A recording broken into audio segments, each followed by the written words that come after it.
여러분들 잘 알고 계신 세종시 얘기가 요 며칠 사이에 갑자기 확 등장을 했어요. 세종시와 관련된 얘기도 오늘 잠깐 한번 해보려고 하는데 더 본질적인 얘기가 뭘까라는 생각을 해보니까 아무래도 공급과 관련된 얘기일 것 같다. 자, 그래서 오늘 이 시간에는 여러분들과 함께 이 공급 부족이라고 하는 이야기, 그리고 이 공급 부족이라고 하는 얘기 때문에 여러분들이 갖게 된 생각, 이 부분에 관련된 얘기들을 한번 해보면서 조금 더 이 공급과 관련된 부분에 대한 디테일한 부분을 함께 얘기를 한번 해보는 시간이 좋지 않을까라는 생각을 좀 해봤습니다. 앞으로 저는 계속 비슷한 얘기를 반복해 나가겠지만 어쨌든 이 공급 부족이라고 하는 부분은 여러분들이 부동산 투자를 하는 데 있어서 매우 중요한 얘기 중에 하나임에는 틀림이 없죠.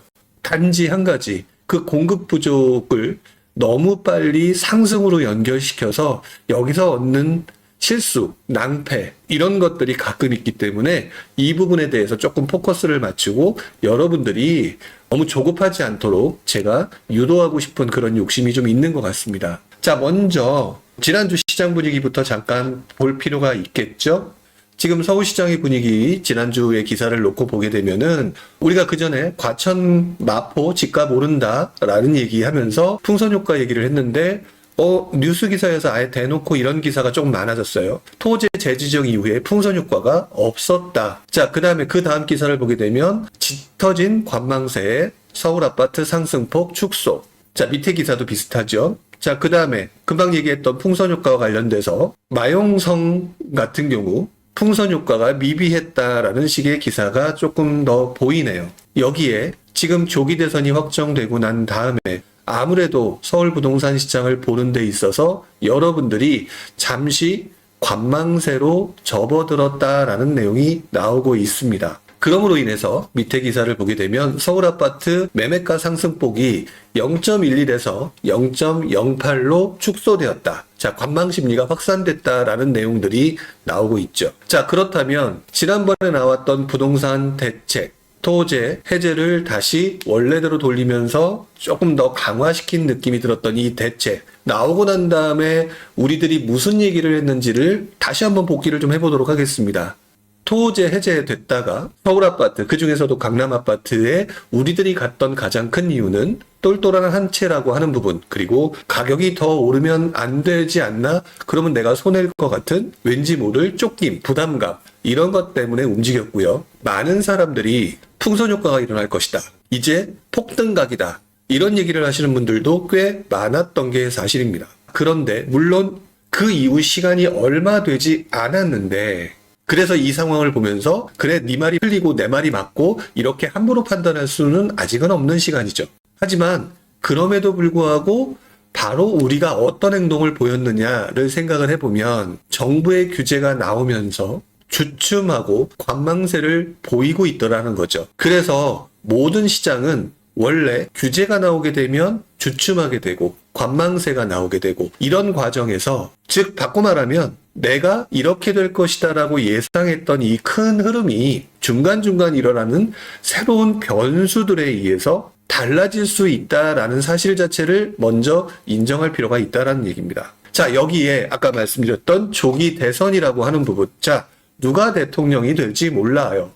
누가 대통령이 될지 모르는 가운데에서 불확실성이 높아졌을 때는 관망세가 더욱 높아질 수밖에 없고, 그리고 그 관망세가 불확실성이 아닌 확실성으로 바뀌었을 때 우리들이 움직임이 나타나게 되는 것이기 때문에 미래를 예측한다라고 하는 부분이 상당히 쉽지 않은 건데도 불구하고 요즘 많은 분들이 조금 더 빨리 여러분들이 원하니까 그래서 바로 얘기를 하는데 그게 많은 분들이 얘기했던 풍선 효과라고 하는 부분이 지금은 관망사에 눌려서 움직이지 못하고 있다는 거죠. 이 말은 또다시 연결해 놓고 보게 되면은요, 이 관망세가 당분간 이어지다가 누군가가 아니야, 이게 맞는 거야 라는 생각에 한 방향으로 가기 시작하게 되면 추격 매수가 일어나면서 사람들의 숫자가 늘어나게 되고 이 늘어나게 되면서 결국에는 관망세가 다시 한번 분위기가 바뀌면서 몰려가고 가격이 오르는 모습들이 나타나게 되죠. 그래서 시장의 모습을 자세히 보시게 되면 어떤 변수가 만들어졌을 때 관망세가 나타나고 그리고 난 다음에 그 움직임이 다시 어느 정도 뒤안길로 사라지면서 그 관망세가요. 다시 사람들이 어떤 한 방향으로 나타나는 모습들이 이어지면서 그렇게 흔히 말하는 큰 흐름이 만들어지게 되는 거라는 거죠. 자, 이런 큰 흐름 속에서 우리가 생각해 볼 수 있는 것들은 무엇일까? 지금 보면은 풍선 효과다, 조기 대선 하게 되면 누가 당선될게 오른건다 라고 쉽게 얘기하겠지만 그거는 그때 나타나는 또 다른 변수에 의해서 예상과 다른 현상으로 나타날 수가 있어요. 지난 2021년 이후 22, 23, 24, 25년 초반까지 우리가 모습을 봤었을 때 잘 생각해 보시기 바랍니다. 여러분들한테 좀 생각의 전환을 시켜드려야 된다고 생각하는 부분이 많은 분들은 그럼에도 불구하고 서울이 오르더라라고 인지를 하고 계시죠. 이게 일반적인 사람들의 모습이긴 한데요. 진짜 제가 생각하는 투자자는 그 모습에서 다른 모습을 봐야 된다라고 생각을 해요. 투자자는 돈을 벌어야 되는 사람입니다. 투자자는 돈을 벌어야 되는 사람이기 때문에 어찌 됐든지 간에 내가 투자했던 금액 대비 최소한 얼마 이상은 올라야 된다는 생각을 갖고 움직여야 된다는 것이죠. 자, 그런데 지금 보게 되면은요, 지금 2022년부터 2025년까지 모습을 보게 되면 우리 잘 알고 있지만 올라갈 거라는 생각에 어떤 한 곳을 투자를 했고 몰려들었고 또는 실수요로 구입을 했고 하지만 그것들을 정부가 눌렀어요. 대표적으로 우리가 잘 알고 있는 서울이었죠. 서울을 눌렀어요. 눌렀더니 주춤하면서 가격이 주춤. 자, 그러면서 급매가 나오기도 하고 그러다가 또 시간이 지나면서 주춤하는 부분이 어느 정도 이어지고 정부가 약간 느슨해지니까 또다시 서울로 몰려들고 그러면서 또 서울을 누르고 그러면 대출 규제로 그런 상황이 지금 22, 23, 24, 25년 지금 4년에 걸쳐서 계속 반복하고 있는 중이라는 것.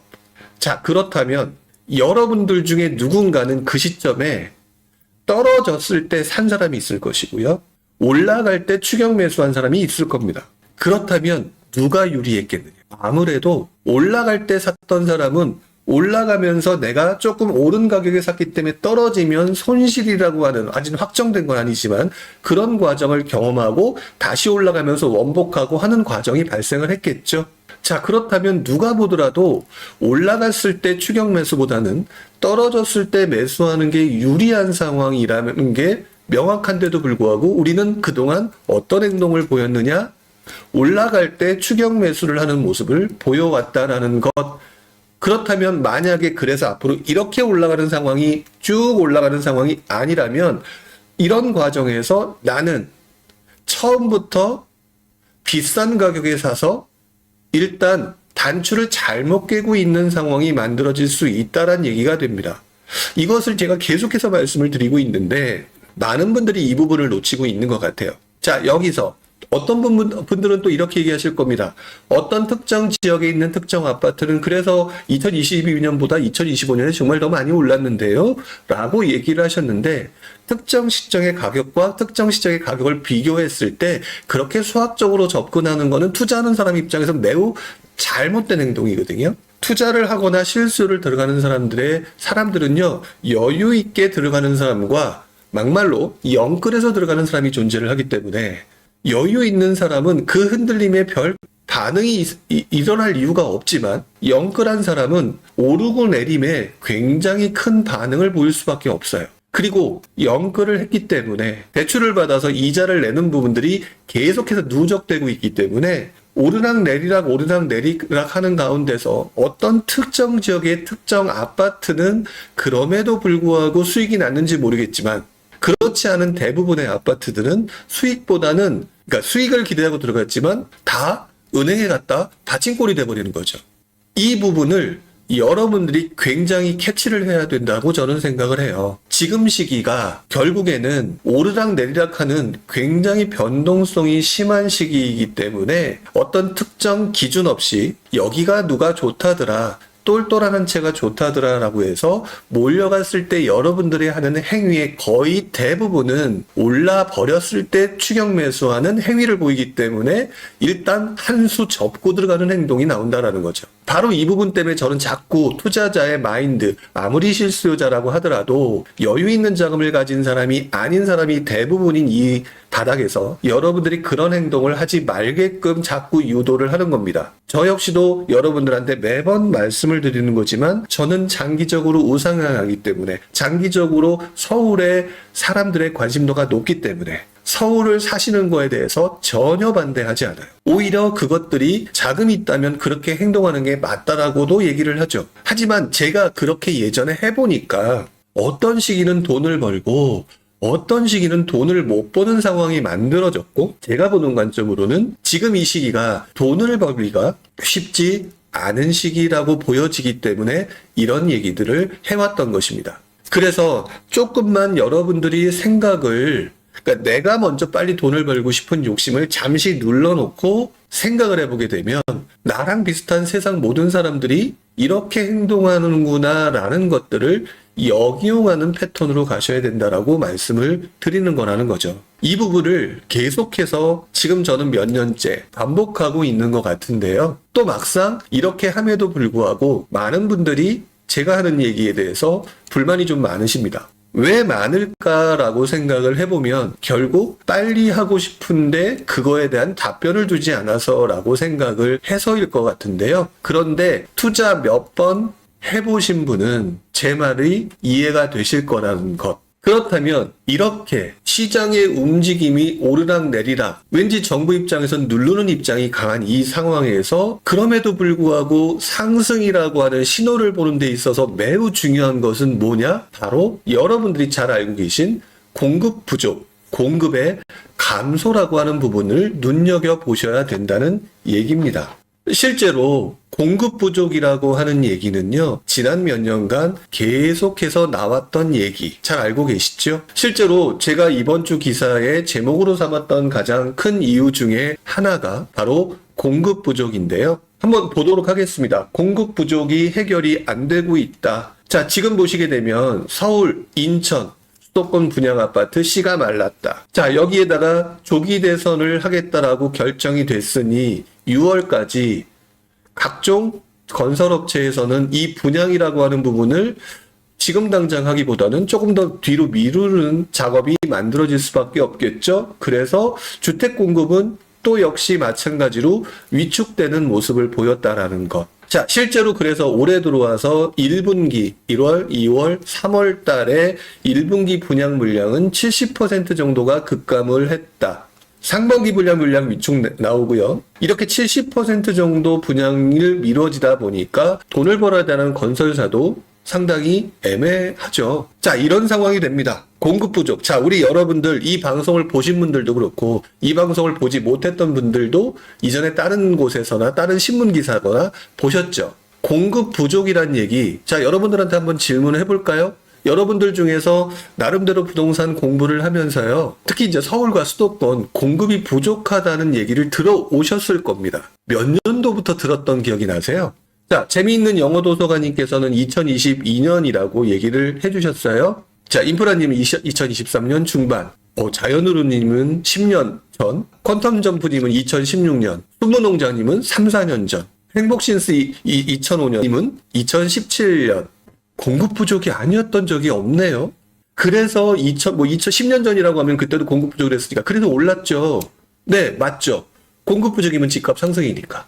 자, 그렇게 해서 올랐는데요. 그러면 2022년부터 2025년 지금 현재는 그 이전부터 있었던 공급 부족이 영향을 받아서 가격이 올라야 되는 게 정상적일 거예요. 수학적으로 1 더하기 1은 2니까 공급이 줄어드니까 가격이 올라가는 건 당연한 건데, 그렇다면 2022, 2023, 2024년도 같은 경우는 공급 부족 때문에 집값이 오르지 못했던 것일까요? 아, 서울은 올랐지 않습니까? 라고 말씀하시는 분들한테 이런 반대 질문을 드립니다. 그럼 지방은요? 공급 부족이잖아요. 많은 곳이 공급 부족이잖아요.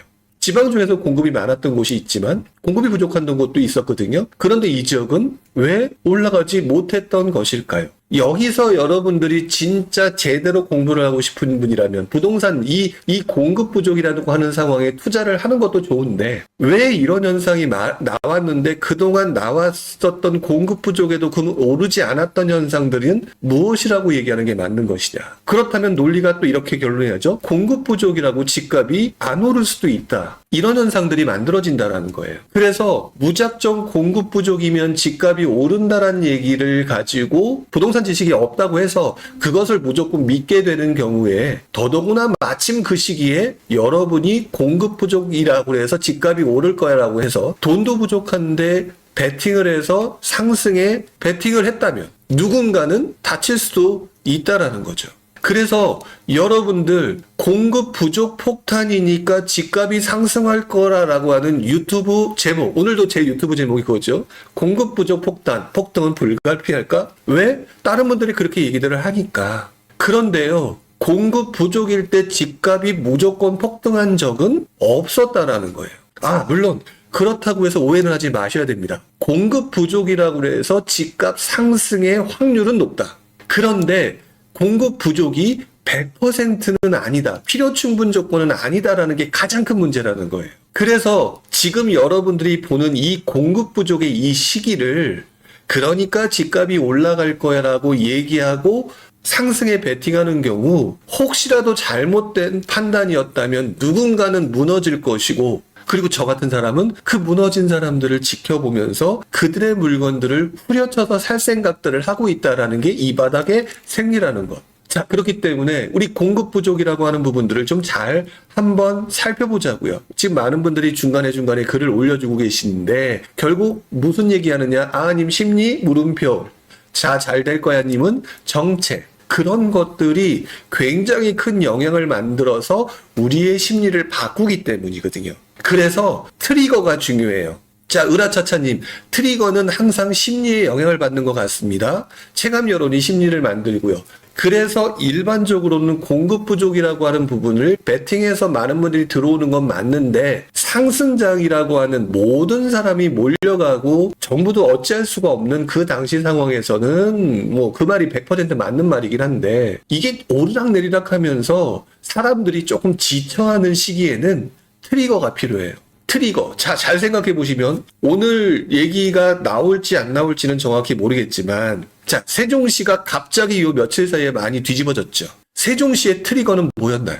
그리고 여러분들의 심리를 바꿔서 세종 반토막 났다라고 한 게 바로 몇 개월 전 얘기입니다. 그런데 세종이 도대체 무엇 때문에 사람들의 심리가 확 바뀌어서 매수하고 싶은 심리가 급증했던 트리거는 무엇 때문이었을까? 네, 업서님. 대통령실 이전 이슈라는 거죠. 그러면은요, 이 트리거가 대통령실 이전 이슈가 앞으로 세종시를 미친 듯이 올리게 만드는 미래 가치를 엄청나게 올리는 이슈일까요? 아니면 약간 트리거로서 화약 폭발처럼 점화처럼 막 터지게 만드는 건 맞는데 계속 이어질 수 있는 트리거일까요? 즉, 지속 가능성의 트리거일까? 아니면 불은 붙이는데 계속될 수 있을까 없을까는 물음표인 트리거일까? 제가 볼 때는 단기적인 트리거예요. 자, 그렇다면 이것들을 응용해서 다시 한번 공급 부족 폭탄과 관련된 얘기로 들어오도록 하겠습니다. 자, 공급 부족 폭탄은 매가를 상승시키는 확률이 매우 높은 거라고 얘기를 했죠. 그런데 시장 상황에 따라서 여러분들의 심리가 주춤주춤할 때에는 그 확률, 100%의 확률은 떨어질 수밖에 없어요. 그래서 공급 부족 폭탄이 만들어졌을 때에 과거를 돌아보면 이 공급 부족이 여러분들로 하여금 그래, 오를 수밖에 없겠구나라고 만들어주는 그리고 심리를 바꿔서 집을 사게 만들어주는 무언가 하나의 트리거가 만들어져야 된다는 것이죠. 그래서 바로 여러분들한테 그렇게 말씀을 드리고 싶은 거예요. 이 트리거는 도대체 무엇일까? 지금 제가 언급했던 것, 공급 부족에 대한 집값 상승 경고 딱 썼는데요. 1분기 수도권 분양 비중 15% 뭐 감소했다는 얘기죠. 예전에 그러니까 15% 정도밖에 안 됐으니까 한 75%, 한 85% 정도는 못했다는 얘기예요. 그러니 2, 3년들이 공급 부족이라는 거죠. 자, 2, 3년 뒤 집값 더 오른다고 폭탄 전망 나왔죠. 그 기사가 최근 기사입니다. 근데 제가 예전 기사를 보여드릴 때는 항상 가로쳐 놓고 날짜를 보여드리고 있죠. 자, 작년 2024년에 보게 되면은요, 내년도 집값은 오른다. 바로 세 번째 줄. 공급 부족 및 입주 가뭄 때문에 집값 상승을 전망하고 있고요. 작년 6월 달에 공급 부족이 집값 폭등을 이룰 것이라고 하는 기사가 보입니다. 자, 그런데 여러분들 작년 6월이면은요, 강남 미친 듯이 오르기 시작할 때죠. 사람들은 항상 그 당시 상황에 영향을 받으니까 강남이 이렇게 오르는 상황이니까 공급 부족까지 만들어졌으니까 이렇게 오른다라고 예상을 하는 거죠. 1년을 더 전으로 가보겠습니다. 2023년 밑에서 두 번째 기사. 공급 부족에 2025년부터 주택시장 과열될 듯 2023년 12월에 나온 기사인데 지금 현재 과열되고 있다가 한 대 얻어맞으니까 또 깨갱 딱 그런 상황이죠. 자, 그 다음에 2022년으로 보게 되면은요, 서울주택 인허가가 60% 급감하고 3년 뒤 공급 부족 우려라고 얘기를 했는데, 자, 보통 3년 정도 걸린다라고 얘기를 하니까, 보통 집 짓는데, 2022년에 나왔던 말, 그럼 지금 2025년이니까 딱 이번 시점인데요. 그럼 지금 집값이 부족해서 폭등을 했느냐? 그런데 지금도 뭐라고 얘기를 하고 있죠? 인허가 물량이 줄어서 앞으로 2, 3년 후에 폭등한대요.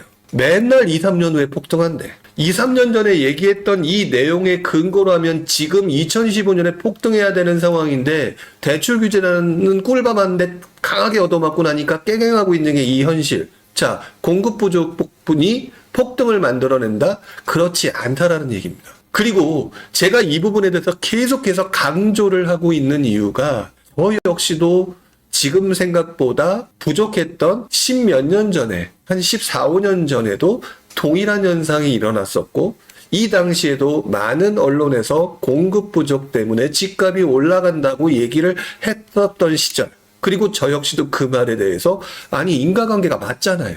인과관계가 맞으니까 저라고 그걸 안 믿었겠습니까? 지금은 그래도 그때도 겪고 이번에도 겪으니까 산전수전 조금 겪었으니까 이제 조금 하나를 더 아는 거. 그러니까 여러분들한테 이렇게 얘기하지, 제가 몇 년 전에는 15, 16년 전에는 지금 언론 기사에서 나오는 이 기사를 보면서 계속해서 그래서 제가 2009년 2011년인가요? 그때 집을 샀는데 그때 결국 미분양 아파트 뭐 이런 거 사고 막 그랬다는 거 제가 중간중간 가끔 얘기를 했었을 거예요. 낭패를 겪었죠. 물론 또 다른 이유가 있었었던 것 같아요. 물론 이 자리에서는 그런 얘기까지는 너무 깊게 들어가는 얘기니까 결국 저도 실수를 하더라는 거죠. 공급 부족이 가격 상승을 만든다라고 얘기하는 부분을 저도 솔직히 그 당시에 100%는 안 믿었는데 7, 80%는 믿었거든요. 그리고 난 다음에 그 경험을 하고 난 다음에 제가 나중에 제 머릿속의 기준을 바꾼 것 중에 하나가 뭐냐면 지속 가능성이 있는 트리거가 만들어져야 된다. 지속 가능성 있는 트리거가 무엇이냐가 더 중요하다였다는 사실이었습니다. 그래서 저는 지금 공급 부족이 이렇기 때문에 집값이 오를 것이다라고 얘기하는 사람들한테 물어보고 싶어요. 그렇게 간단한 수학적으로 풀어놓은 것처럼 쉽게 얘기하지 말고요.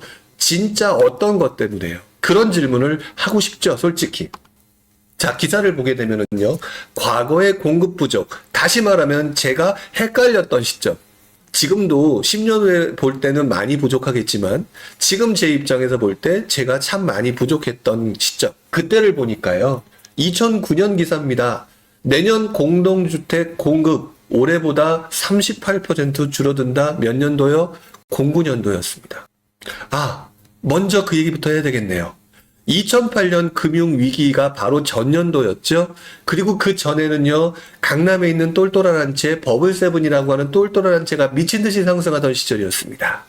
그러다 보니까 여러분들, 당시 투자를 했던 선배들은 이 똘똘한 한 채가 미친듯이 올라갔던 지난 7, 8년 이상의 경험으로 인해서 공급이 줄어든다고 얘기했을 때 저기 멀리 외곽에 있는 중소형 아파트를 사시려고 들었을까요? 아니면 강남 재건축이라든지 버블세븐을 사려고 들었을까요? 한번 생각을 해보세요. 더더구나 이때 공동주택 공급이 줄어든대요.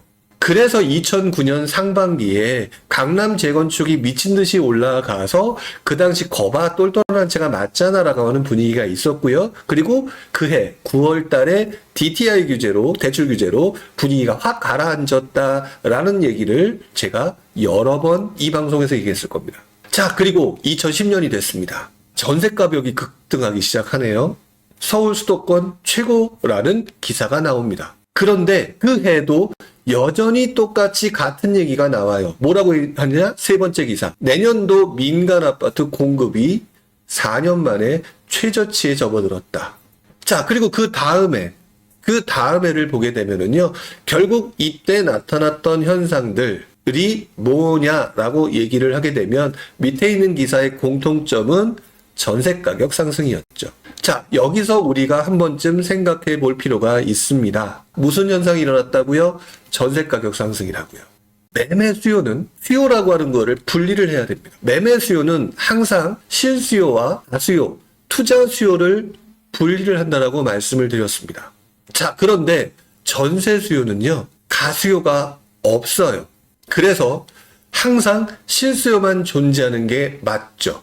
그렇다면 공급 부족으로 인해서 사람들이 매매를 할 것이냐, 전세를 들어갈 것이냐라고 얘기를 할 때는요, 지금 현재 시장 상황에서 매매의 가수요는 눌러놓고 있고, 매매의 실수요는 그래도 어느 정도는 유지가 되고 있죠. 자, 이런 상황에 매매 전체 수요의 총 수요값은 줄어들 가능성이 높은 게 현재 모습이에요.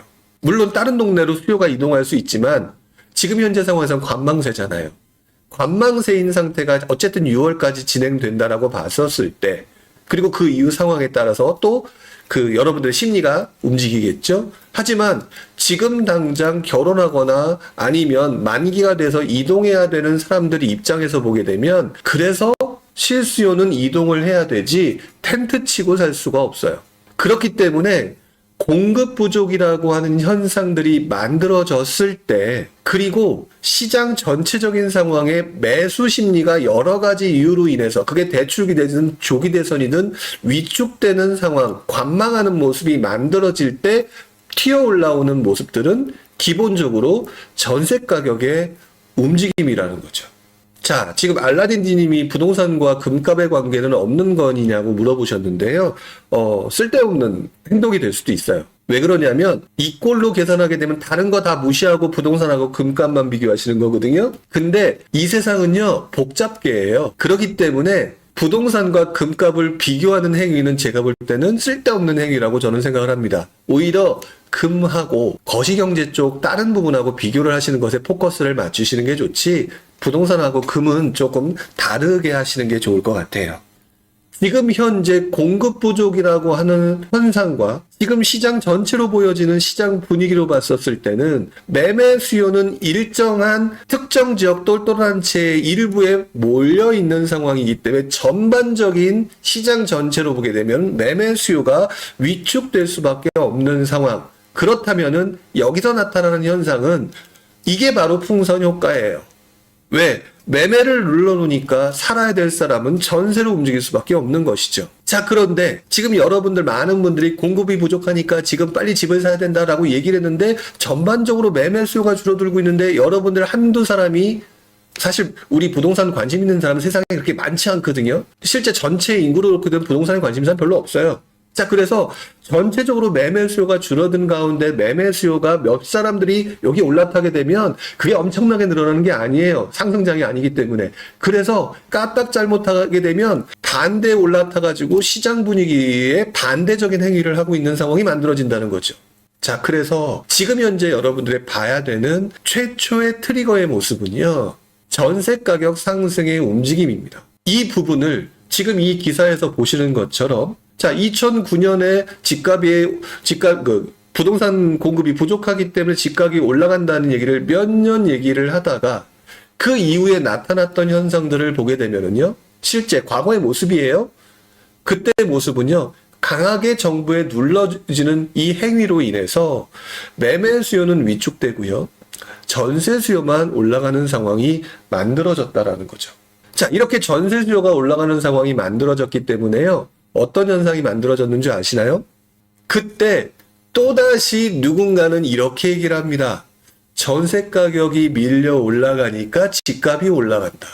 지금 제가 앞으로 나타날 수 있는 가능성을 미리 지금 언급하고 있는 거예요. 과거 사례로. 공급 부족 때문에 집값이 올라간다라고 얘기했던 사람들이 그때 가서 무슨 모습으로 바뀌었느냐? 전세 가격이 올라가니까 집값이 올라간다는 얘기들을 하는 걸로 포지셔닝을 바꿨습니다. 계속 올라간다는 얘기죠. 왜? 여러분들은 상승을 원하니까. 그러면 이제부터 트리거가 있는데요. 오늘은 이 얘기 위주로 가야겠네요. 원래 세종시 얘기를 하려고 했는데 세종시 얘기는 조금 더 나중에 한번 봐야 될 것 같고요. 이 부분을 조금 더 자세히 설명시켜 드리는 게 맞는 것 같아요. 제가 좀 전에 트리거라고 표현했습니다. 이 트리거는요.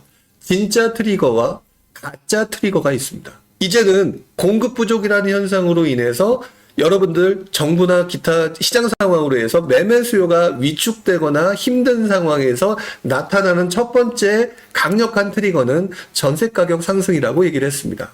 물론 이 가운데 전세 가격 상승이라고 하는 부분은요. 전세 가격만 상승하는 게 아니라 그 사이에 월세와 전세가 서로 왔다 갔다 해요. 근데 지금 우리 시장상으로 보게 되면 월세가 조금 더 많이 오르고 있는 중이죠. 원래 전세와 월세는 대체 관계이기 때문에 특히나 요즘엔 전세 대출을 누르고 있기 때문에 월세로 치고 올라가는데 제가 여러분들한테 자신 있게 언급하고 있는 것 중에 하나가 뭐냐면 월세가 계속 오르다가 월세 들어가는 비용보다 전세 대출 받는 비용이 줄어들게 되면 전세로 또 이전하게 될 거라고 여러 번 말씀을 드려왔었어요. 그렇기 때문에 여러분 월세 가격 상승과 전세 가격 상승 그리고 월세 가격이 상승하면서 이제는 월세 시장이 대세가 되나 있다는 신문 기사에 흔들리지 않으셨으면 좋겠어요. 자, 으라차차님 이번에는 월세가 먼저 오른 것 같아요. 네, 월세가 먼저 오릅니다. 싸거든요. 싼 것부터 오르는 거예요. 월세가 먼저 오르냐 전세가 먼저 오르냐가 중요한 게 아니라 실수요자가 돈 적게 들어가는 게 먼저 오르게 되어 있어요. 자, 그렇게 해서 월세 전세 부분을 그냥 전세로 퉁친다는 거죠. 왜? 월세가 오르면은 나중에 월세가 비싸면 전세가 오르기 때문에. 신기하신가요, 이발사님? 왜 그렇겠어요? 여러분들이 이왕이면 똑같은 가격에 똑같은 집을 사는데 싸게 들어가고 싶지 않나요? 그렇잖아요. 싸게 들어가고 싶다고요. 자, 그렇기 때문에 전월세 부분을 혼동하지 말고 그냥 같은 거라고 보세요. 같은 거라고 보시고요. 같은 거로 딱 보게 되는 순간 어떻게 되는 줄 아세요? 자, 전세 가격이 올라가죠. 전세 가격이 올라가는 게 첫 번째 가짜 트리거입니다. 전세 가격이 올라간다가 제가 뭐라고 말씀드렸냐면 공급 부족 때문에 집값이 올라간다가 나중에는 전세 가격 상승이 집값이 올라간다라고 얘기를 한다라고 얘기를 했는데 요때 이 전세 가격 상승, 저도 전세 가격 상승을 얘기하니까 이때 전세 가격 상승 때문에 집값이 올라간다라고 얘기하는 사람이 늘을 때 저는 아니다라고 얘기할 가능성이 높아요. 앞으로 언제가 될지 모르겠지만 왜? 제가 볼 때 이거는 가짜 트리거이기 때문에. 왜 그러냐면은요. 이때부터 나와야 되는 매우 중요한 지표가 있습니다. 이 지표가 전세가율이에요. 자, 여러분 기억하셔야 됩니다. 공급 부족, 전세 가격 상승, 그리고 전세가율. 자, 이 전세가율이라고 하는 부분이 왜 중요하냐라고 얘기하게 되면 바로 이게 여러분들의 진짜 트리거를 자극하기 때문에 그렇습니다. 이 전세가율이라는 게 어떤 트리거를 자극하느냐. 아까 매매 수요라고 했죠. 매매 수요. 일단 매매 수요는 좀 더 뒤로 얘기를 할게요. 뭐 시간이 많지는 않지만. 전세 가격이 상승하게 되면 당연히 전세가율이 올라가죠. 자, 여러분들 질문 하나 한번 해볼까요? 지금 현재 서울의 평균 전세가율은 약 55에서 60 정도 전후가 나옵니다. 그러면 집값 상승을 기대하지 않는다고 했을 때 어느 게 효율적일까요? 전세 사는 게 효율적일까요? 집을 사는 게 자금적인 측면에서 효율적일까요, 여러분? 자, 잘 생각해 보세요. 지금 저는 여러분들한테 수학 공식을 얘기하는 게 아니라 투자의 인문학을 얘기하는 겁니다. 투자는 인문학이거든요. 가격이 올라가지 않는다라고 가정했을 때 전세를 사는 게 훨씬 더 효율적이죠. 지금 55에서 60 정도 되고 강남은요 30-40% 정도밖에 안 돼요. 그러면 지금 전세 사는 게 엄청나게 효율적이란 말이에요. 만약에 매매가 더 이상 올라가기가 어렵다는 심리가 더욱 강해지면은요 전세를 사야 된다는 사람의 숫자가 기하급수적으로 늘게 됩니다. 그러면서 나타나는 현상이 전세가율의 상승이라고요. 그래서 과거에는 전세가율 상승이 60%가 넘어갔을 때 매매 시장으로 전환됐었어요. 그 당시에는 전세 담보 대출이 없었으니까. 그러다가 여러분들이 잘 알고 계시는 우리 갭투자의 전성시대에 들어왔을 때 정부의 실기 대책이 뭐였냐면 전세 대출을 막 퍼준 거예요. 그러면서 우리가 어떻게까지 갔어요? 전세가율이 70, 80, 심지어는 90까지 올라간 것이죠. 즉 뭐냐? 진짜 트리거는요. 몇 퍼센트의 전세가율이 아니라 전세가율이 올라가는 게 트리거가 될 가능성이 매우 높습니다. 그리고 전세가율이 올라가면서 그 당시 시장 상황에 따라서 매매로 집을 사기가 어렵고 대출을 계속 규제하는 상황이라면 전세 사는 게 유리할 테니까 전세가율이 올라가겠죠.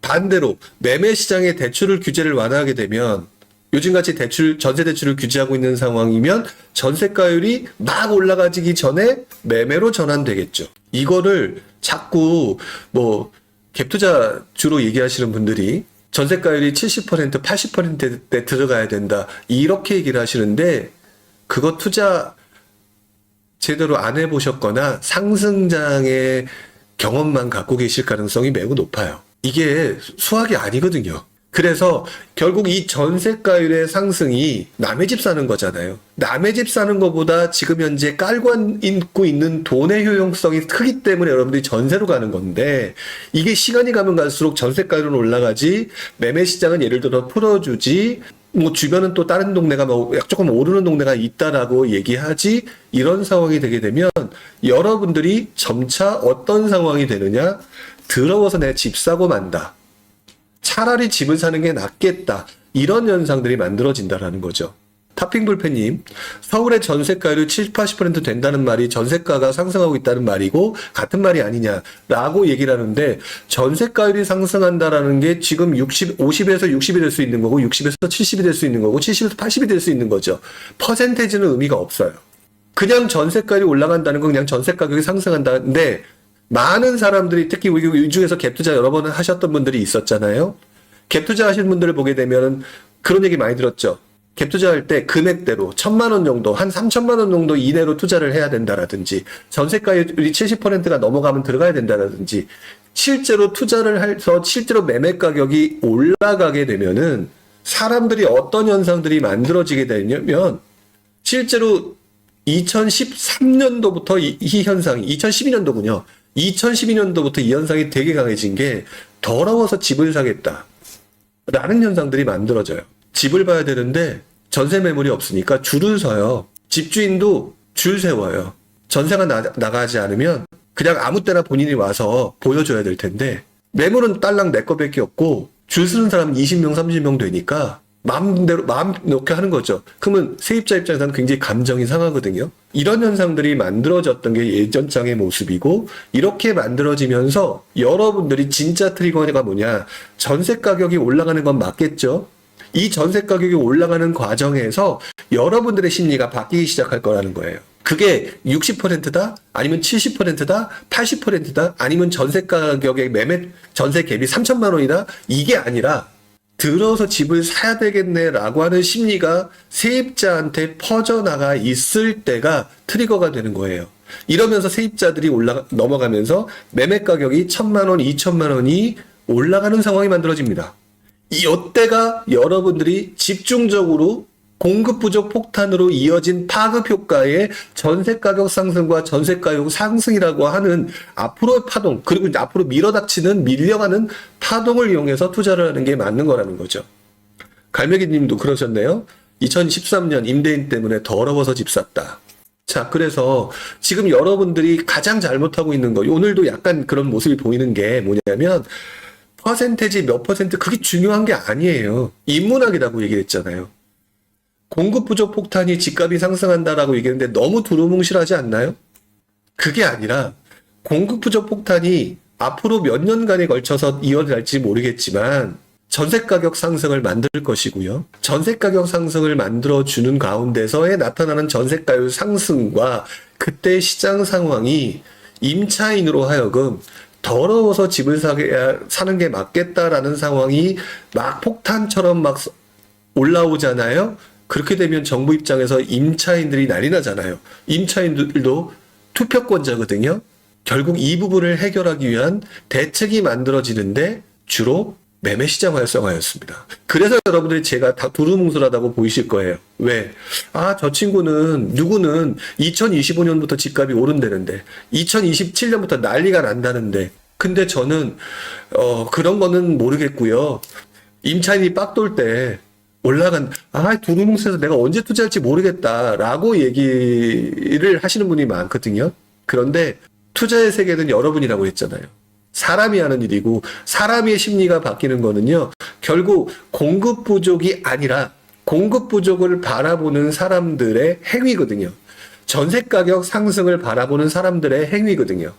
그런 부분들을 생각해서 그때 자금을 따라서 예를 들면 내가 여유가 있으면 강남에 들어가겠다라든지 여유가 좀 안 된다면 마용성이라든지 노도강이라든지 이렇게 된다라든지. 그런데 지금 현재 상황으로 보게 되면 이 공급 부족의 이 문제 심각한 상황이라고 봐야 됩니다. 그래서 저는 그 후단에서 일어나는 전세 가격의 상승과 전세가율의 상승 그리고 다시 상승장의 시작은 시간의 문제일 뿐 어차피 또 일어날 수밖에 없을 거다. 물론 그걸 알고 있는 정부가 지금 하고 있는 행위가 공급을 늘리지 못하니까 그 뒤안길에서 뭐 하고 있어요? 전세, DSR 부분을 막으면서 과거 미친 듯이 올라갔던 전세 가격의 상승을 막고 비아파트 부분을 건드리면서 이쪽으로 넘어가게끔 유도하고 있는 투트랙 전술을 지금 펼치고 있다는 거죠. 그렇기 때문에 그런 상황에서 여러분들이 지금 봐야 할 거는요. 공급 부족이 중요한 게 아니라 공급 부족에 따른 전세 가격 상승을 봐야 된다. 왜?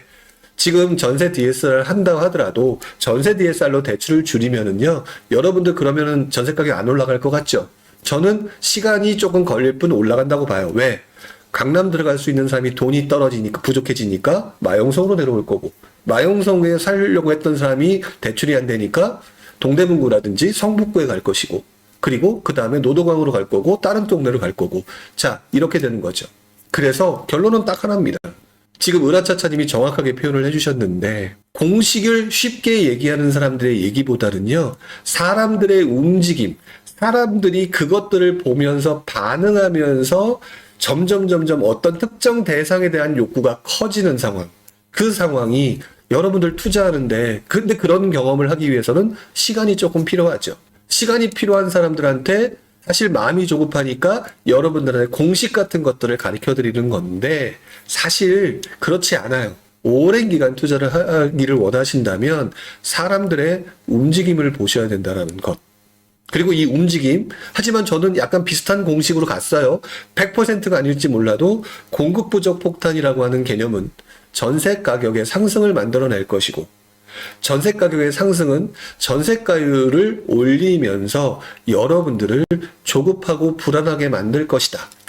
그리고 그 시점에 나타나는 정책의 변화가 여러분들이 가야 될 장소를 알려줄 거예요. 왜? 그때 만약에 매매시장을 활성화하게 되면 매매시장이 활성화 집값이 올라가면 여러분들 지금 제가 세 군데를 얘기하면 어디 가실 거예요? 강남, 성동, 노원. 돈 있으면 어디 가실 거예요? 강남 가실 거잖아요. 그렇게 가면서 여러분들이 가야 될 동네가 만들어지죠. 지금 현재 나오는 공급 부족이라고 하는 얘기, 이 공급 부족이라고 하는 얘기를 여러분들이 휘발성, 단발성으로 집값 상승이라고 보기보다는요, 가능하면은 전세 가격과 전세가율의 연결고리, 그리고 여기에 따른 사람들의 심리 변화라는 것들을 잘 확인하셨으면 좋겠고요. 여러분들 제 말이 궁금하시다라고 얘기를 하면 네이버에 들어가면 옛날 기사 되게 많이 나오죠. 제가 주로 얘기하는 2009년부터 2014년도까지의 상황을 주로 많이 보라고 얘기하는데 한 가지가 또 더 있습니다. 99년도부터 2002년까지.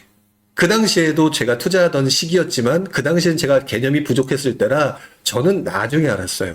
이때도 갭 투자란 말이 없었지, 갭 투자의 정성시대라든지 집값의 상승으로 인한, 그러니까 전세시장 불안으로 인한 집값의 변화, 이런 것들이 그 당시에 만들어졌거든.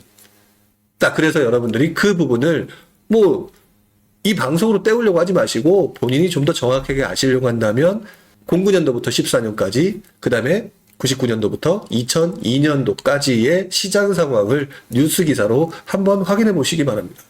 이 두 번의 경험이 저로 하여금 지금 여러분한테 조금 더 강하게 얘기할 수 있는 근거가 되고, 사람들의 하는 행위는 알고 보니 자신의 이익을 위해서 맨날 똑같은 행동을 하더라라고 하는 하나의 어떤 깨달음? 그런 것들을 얻은 거니까요. 여러분도 그 부분을 생각하시면서 오늘 방송 끝나고 난 다음에 여러분들 다시 한번 지금 말씀드렸던 그런 과거 기사들을 찾아서 확인해 보셨으면 좋겠습니다.